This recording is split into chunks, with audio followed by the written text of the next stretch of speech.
সবচাইতে বেশি জান্নাতে প্রবেশ করাবে যে আমল, বিষ্ণু বললেন, এক হচ্ছে আল্লাহর ভয়, আরেক হচ্ছে সর্বোত্তম আচরণ। প্রিয় ভাইরা, ইসলামের মেজাজটাকে চিনে নেন, ইসলামের এসেন্সটাকে বুঝে নেন। আমরা ভালো আচরণকে গুরুত্ব দিতে চাই না। অনেক নামাজি লোক দেখবেন নামাজ পড়তে পড়তে কপালে কালো দাগ ফেলে দিচ্ছে, বাসায় বউয়ের সাথে খারাপ আচরণ করে, খিটখিটে মেজাজের, প্রতিবেশীর সাথে শুধু ঝগড়া, কলিগদের সাথে ঝগড়া, মারামারি, দুঃসম্পর্ক, এরকম আছে না? নাই বলেন, আছে না? কিন্তু নামাজি, অনেক বড় হাজি, একদিনও কোরআন তেলাওয়াত মিস হয় না।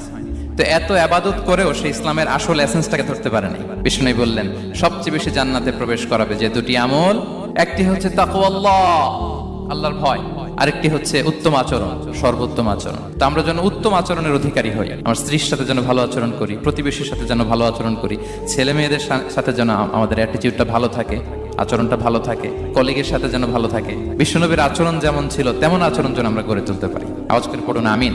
সুনানে আবু দাউদের এক